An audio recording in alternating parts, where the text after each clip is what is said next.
Rabbi Friedman, thank God it's Tuesday. Hello. So good to have you with us on the air again. And since we started this, well, you started this wonderful movement, I'm just playing along, movement of let's bring the morality back, I think it would be extremely important to broaden the understanding of morality and to understand what society holds moral today and what it doesn't. And I did some research as far as like some Gallup polls, what they're saying about different topics and where the society stands on them. And I was hoping to, of course, get your spiritual, wise take on everything that we have happening today in our society and how we're treating things. So if you're ready, we can start. You sound like you're in a good mood. Had a good week? I'm in a good mood, but to be honest, hanging in there, waiting. You know, my favorite book in high school was Waiting for Godot. So I kind of feel that way right now, that it's kind of waiting for that goodness to take over. And, you know, a lot is happening. Obviously, things are moving along. Obviously, the good and bad are separating. The evil is really revealing itself. But, you know, we need strength to deal with it. Yeah. So let's tackle the issue of morality. So some things that I was able to find on the issues of morality is the first thing that comes up is same-sex marriage. Same-sex marriage, and 70% of everyone who was surveyed said they support it. Moral, immoral, is it moral not to support it or immoral not to support it? Which way do we go? We can touch up on the thing itself as well, you know. Well, this confusion is what is described in the Novi, in the prophets, as turning darkness into light and light into darkness. When we don't know the difference between night and day. It's a pretty painful and frustrating time when you don't know whether defending yourself is a moral thing to do, or does that make you as bad as your enemy, and so it's an immoral thing to do. If I don't even know whether I can defend my own life, I would call that pretty confused, dangerously confused. I don't even know whether I may defend my own life. Very confused. But I want to share with you a little incident that happened just this week. I get a phone call from a man I haven't spoken to in a long time. And he reminded me of a conversation that we had where he was carrying on very, very passionately about how the stories in the Torah are obviously not real, not literal. The splitting of the sea, the 10 plagues. No. And one of the stories that he was very vehement about was Jonah being swallowed up by a whale. You read the news? Yes. This past week, a man here in the United States, in Cape Cod, was swallowed by a whale and then spit out. And lived to tell about it. Right. And this man called to say that he is rethinking his position. Maybe the stories are real after all. which is part of the good news. The things that we had a hard time believing are becoming more believable. So, how do we define morality, and how do we know right from wrong? There's been a long-standing debate, been going on for generations. Is there morality without the Bible? Can people who don't believe in God be moral people? It seems pretty clear that yes, they can be moral people because they are not without a Bible. In today's world, nobody is without a Bible. There's nobody who hasn't heard the Ten Commandments, except the young people. In other words, nobody can claim that their morality is their own invention, because the Ten Commandments have been around for a long time. So one arrogant student at the university said to me, I don't need God to tell me what's right or wrong. I know what's right or wrong. I said, for example, what do you think is wrong? He said, murder. I said, did you really come up with that on your own? Is this an original thought with you? Of course not. So there's no one today who can claim that they have morality without the Torah. You know, taking the Ten Commandments and erasing God's signature doesn't make it your own. You're just plagiarizing. So where does the confusion come in?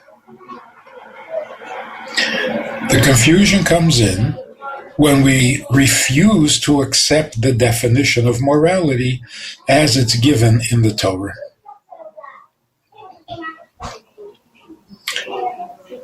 And there's almost a resistance. If it's in the Torah, then I have to disagree with it. Because to have my own opinion means I have to discard and disagree and disavow any divine intervention. God is not going to tell me right from wrong. I'm going to figure it out myself.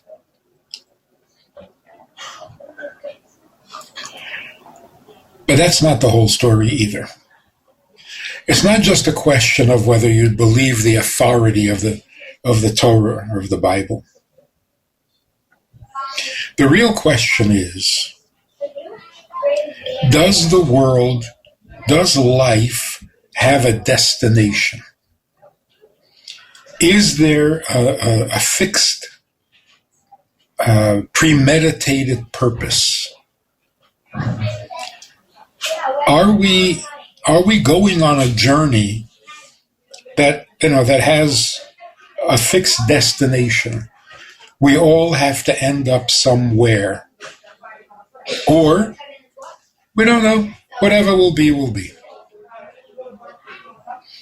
The world can end tomorrow. It can destroy itself. It can evolve into a completely different kind of life. Yeah, we don't know. That's what undermines our morality. Because morality means there is a destination which we need to arrive at. Whatever takes me there is moral.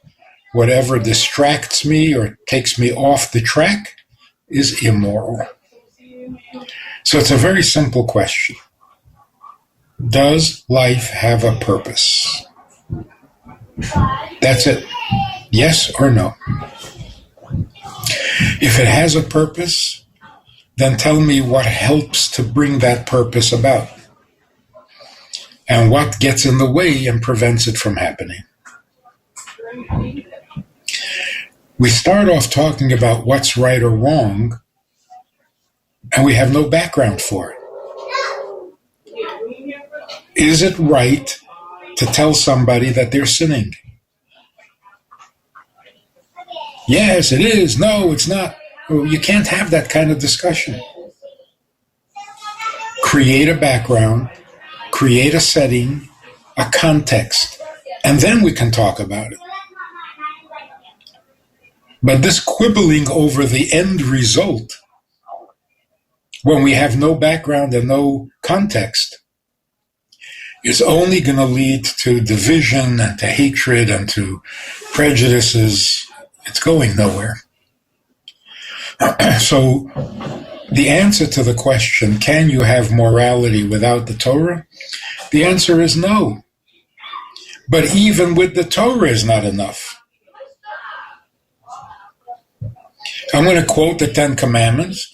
You're going to say you don't believe in the Ten Commandments, and we're back to nothing again. So the only way we can have a universal morality, which is the only way we're going to have peace, the only way to have a universal morality is if we can agree on the fundamental concept. Is life purposeful? Was creation purposeful? Does this universe have a destination? If not, then do whatever you want.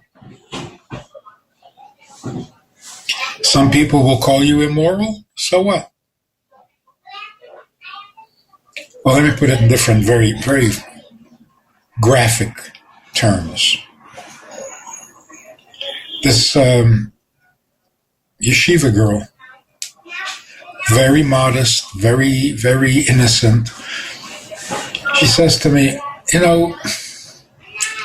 bottom line, what's wrong with having a boyfriend? What's wrong with sex before marriage? I was a little surprised by that. Now, she wasn't a baby anymore. She was in her 20s. And I said, you don't know? Really? You don't know what's wrong with it? She says, I know what's wrong with it. I don't know what's wrong with being wrong. She got to the heart of the issue. We can sit and argue and raise our voices and scream and pound on the table. It's wrong and it's right. It's not right. Wait a minute. Okay, it's wrong. So what? What's wrong with being wrong? What? You're going to lose respect for me? Because you think I'm wrong? So you lose respect for me. Why would I care? And by the same token, what's right about being right? I mean, it's a nice compliment, but rather insignificant. So you walk into a classroom, and the classroom is divided into the good girls and the bad girls. And you have to ask the question, what's the difference? These are good girls, these are bad girls. Yeah, and that's it. It's the end of the conversation. That's all the consequence there is to it. These girls will be called good, and these girls will be called bad. What's the difference? What's wrong with being wrong, and what's right about being right? It is such a good question. And so the debate, is this right or is this wrong? Who cares? Who cares? Is homosexuality a sin or is it not a sin? Yeah, it's a sin. So what? What will that change? No, it's not a sin. Okay, it's not a sin. Aside from people's prejudices, what difference does it make? That's the real question. So debating whether homosexuality is a sin, you're wasting your time.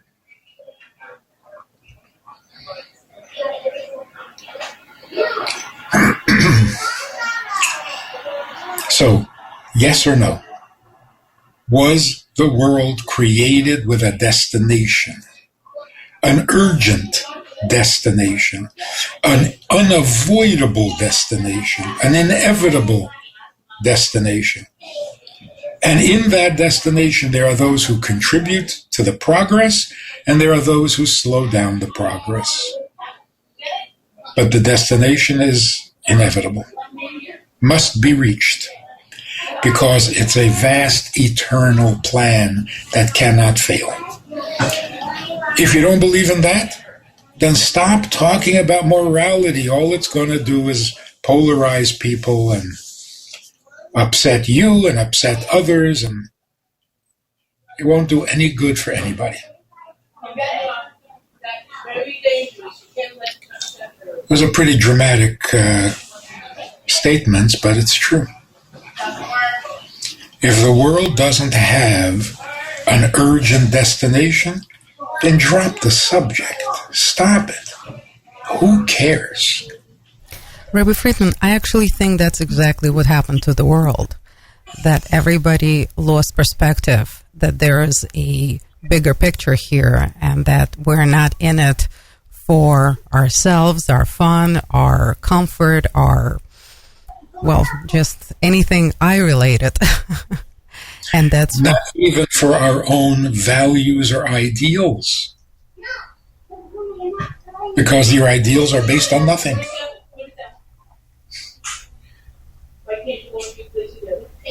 So people who are self-righteous, they're not helping at all.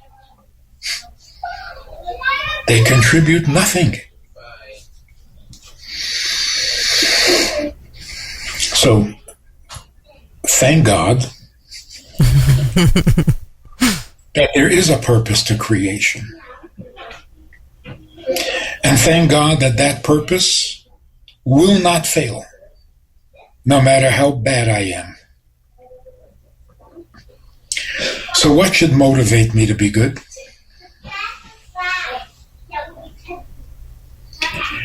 The nature of the human being who instinctively, intuitively senses a purposefulness. If you don't feel that, then you're just going to make more trouble in the world.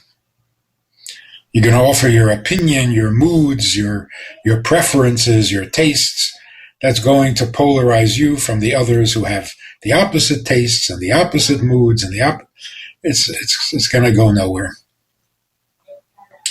What makes us want to be good is the sense of purpose. It's not always conscious. We're not always articulate about it, but it's very real. What am I doing in this world? Nothing. Just, hang around, have some fun. What's your problem? No. What is the purpose? What am I supposed to be doing? No, I'm not supposed to be doing anything. Just enjoy. Most people cannot accept that. If I'm not contributing, then I shouldn't be here. And that's not depressed or suicidal. That's human. Animals don't worry about why I'm here. Trees don't worry about why am I here? Why am I taking up space? Only the human being. Why am I here? Does there have to be a why? Just enjoy. You're here. Make the best of it. The human in the human is not comfortable with that. And that's because we are, in fact, created purposeful. And it's such a neglected part of our psyche. You know, all we're told in psychology is that we are created needy. We need love, we need support, we need validation, we need protection, we need, just on and on and on. And then you ask, what for? We don't know. Let's not even go there. Let's just have the most fun we can as long as we're here. And it's not working. It's not working. You can't fool Mother Nature. Rabbi Friedman, I would still like to get back to this specific, I'm sorry for putting you on the spot, but about same-sex marriage or same-sex relationships. If we take everything you just said into consideration and look at this issue through Torah, how would you, through morality of the Torah, how would you identify same-sex marriage or same-sex relationships? I would ask people to consider one simple thing. God says, therefore should a man leave his father and mother and cleave to his wife. That's God's plan. For some reason, that helps bring the world to its destination, to its proper destination. Same-sex relationships does not. It doesn't work for God, who created the world with a purpose and needs our partnership or our participation in bringing the world to that destination. So if you ask me, is there anything wrong with same-sex relations? Not for me. Maybe not for you. But for God, yes, there's something wrong. What it is, I don't know. In other words, if you're considering God's investment in his creation, God says, no, this is not helpful. Now we get into a big debate. Is it natural? Is it unnatural? Is it healthy? Is it unhealthy? Is it kind? Is it loving? Is it... Yeah. It's all those things. If God did not have a particular destination, there would be nothing wrong with it. So stop trying to figure out why you don't like it, because it's not about you. And stop trying to figure out why you do like it, because it's not about you. So it's a very important element of sanity. Homosexuality is absolutely natural. There's nothing unnatural about it. It does not serve God's purpose. Can we keep the two separate? When the religious community, when the church says it's an abomination,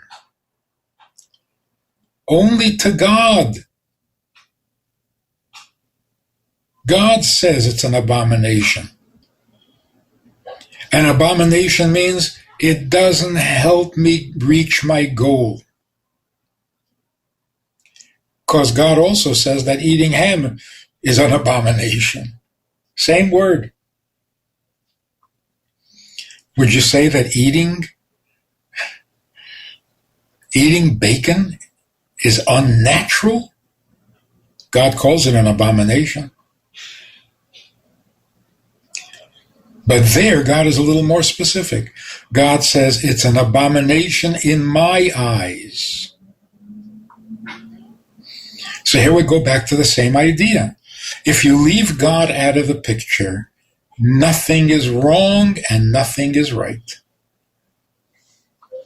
You have your tastes, I have my tastes, Nothing is wrong and nothing is right, unless you introduce God as a purposeful creator. Rabbi Friedman, but how come this became not even a private matter anymore, where a person can decide what kind of relationship he wants or she wants to have with God and their own sexuality, and the way they're going to conduct their life? But it became a societal issue, which splits the society, which became also a political issue. It's just everybody has an opinion on it. By the way, again, in accordance to the Gallup poll, I don't know how accurate they are, but about 23% of world population is LGBT these days. So, again, I don't know how accurate it is, but... But even if you weren't, you would never admit it. Because now... There's more benefits to being LGBT now than not, so I don't know. Yeah, definitely became a lot more popular. Embarrassing not to be. So, of course, there is a political power struggle going on behind the scenes. But if human beings would simply say, you do your thing, I'll do mine. That's not happening. Live and let live, it's not happening. It's either all my way or all your way. There is no compromise, there's no understanding, there's no tolerance, there's no recognition that people are different and they're entitled to their difference. So although this is a completely secular society, we're acting very religious. Right? The pro and the cons of all of these issues are so religious, so fanatical, so dogmatic. It puts religious people to shame. If religious people were a little more convinced and had a little more conviction in their beliefs, like these people have, no, it is not.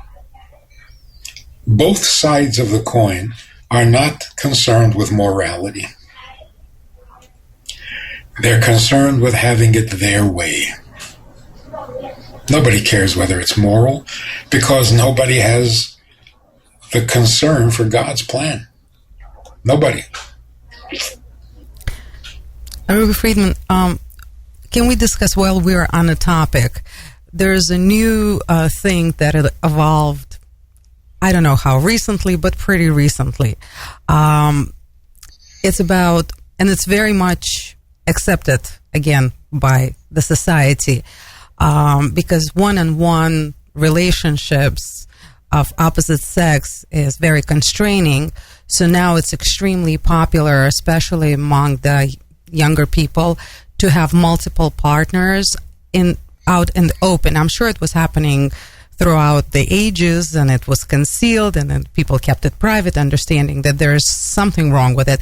Well, it's no longer considered to be wrong by the society. It is accepted now, and a person can have multiple partners. Everybody is aware. There are different sexes they're involved, because this is to be free and to explore and to have different experiences. And, this is how it's being, justified. But then again, that word would be used if I'm just judging anything. I'm not. I'm just trying to understand. Acceptable. I guess acceptable is a better word.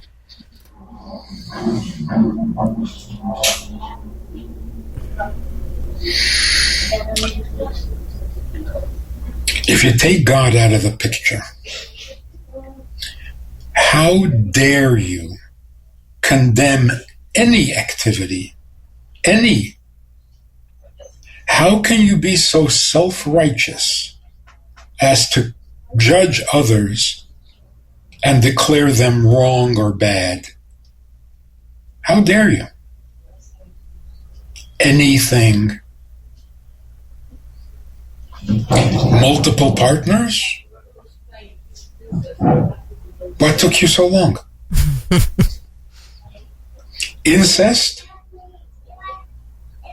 Why not? Eventually, murder. Why not? Why? Because you don't like it? Because you're a coward and think you're going to get killed and it scares you?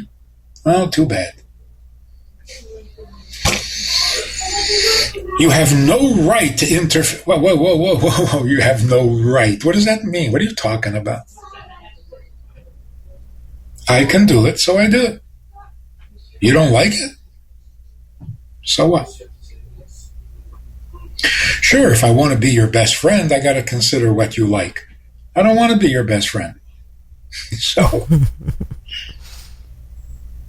really, anyone who has any opinion, moral judgment on anything, you're so dogmatic, you're so self-righteous, you're so obnoxious, and who made you God? So eventually it will become totally unacceptable to have any opinion at all about anything. Can start happening now. It would save so much trouble.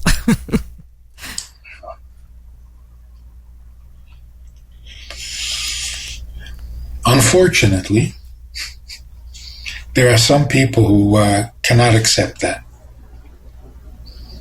They're going to continue to fight for what's right, for what's good, for what's holy. They are messing up the whole thing. If they would just let go, let the world deteriorate to where it's a free-for-all, and whoever survives, survives. Why not? Why not? Rabbi Friedman, but how did we get here? Because basically, if we evaluate where we're at right now, we're opinion-based society through and through.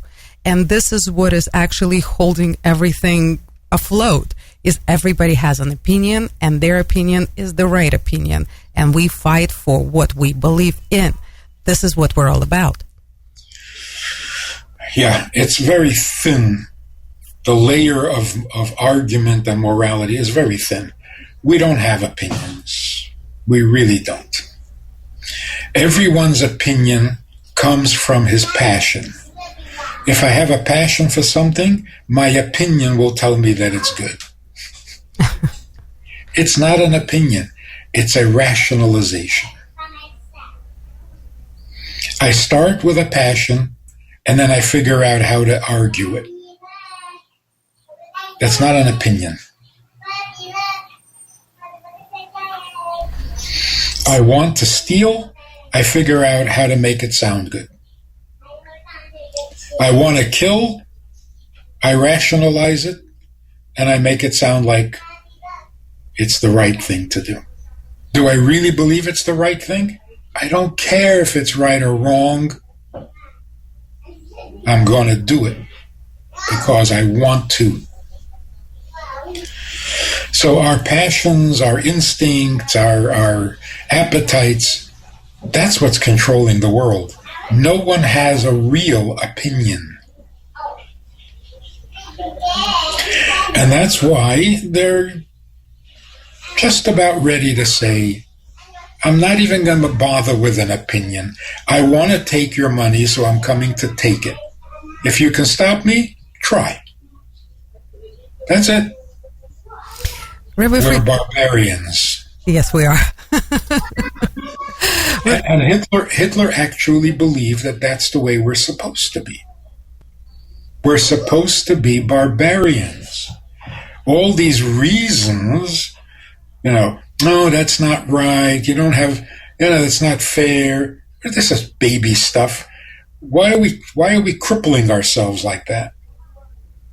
We're barbarians, and the strongest will win. That's it. Rabbi Friedman. Yeah, I'm sorry. If you're not the fittest, right? It's the survival of the fittest. If you're not the fittest, stop whining. Stop arguing. You're the loser. You're out. The winner wins. That's it. Rabbi Friedman, but you just made passion seem like a negative, not a positive. Isn't passion something that is a driving force and can get us to a really, really good place? Yeah, but passion is a spice. When you have something worthy and you're passionate about it, then the passion spices and makes the project or the lifestyle more enjoyable. But passion itself, where is it going? How are we ever going to agree on passion? My passion against your passion. Let me ask a very painful question. Is it possible, is it conceivable that within a very short time, society will decide that rape is perfectly justified? Man has a passion, and he wants to satisfy that passion right now, right here. And you say, no. No. The only thing you can say is, I don't want. Okay, so you don't want and I do want. How is this going to end? Whoever's stronger. But to have the government say, you may not? What is that? That's ridiculous. What do you mean, I may not? I'm stronger, so it'll go my way. That's natural. You see how dangerous this whole concept of survival of the fittest? It completely destroys morality. If it's a matter of survival of the fittest, well then go for it. You're bigger, you're stronger, you survive. You're smaller and weaker, well, too bad. And don't give me this, you're not allowed to touch me. Not allowed? What is that? So back to the cave times. We take what we want with force. Yeah, and that sounds so primitive until you realize, no, it was just 70 years ago. The entire Nazi philosophy was barbarian. It's a very modern concept now, based on Darwinian theory of survival of the species. So we can't dismiss any thinking as barbaric or prehistoric or primitive. They never become primitive. They're very much alive today as it was thousands of years ago. Nothing's changed. Rabbi Friedman, believe it or not, I had about 15 things listed today to discuss, and we got through 3 of them, all interrelated, but very important, very deep, very precise. And I think this is one of the most important things we can do on the radio today, is to actually define and identify morality, because I think it is so lost in our society today. And so we have a long road ahead of us, which I'm very happy about. Yeah. So the real practical solution is drop the word morality. It's a non-issue. Either you're helping God or you're not. Calling it morality is It's confusing, it's distracting, and it undermines the purpose of creation. Oh, Rabbi Friedman, this is so unfair.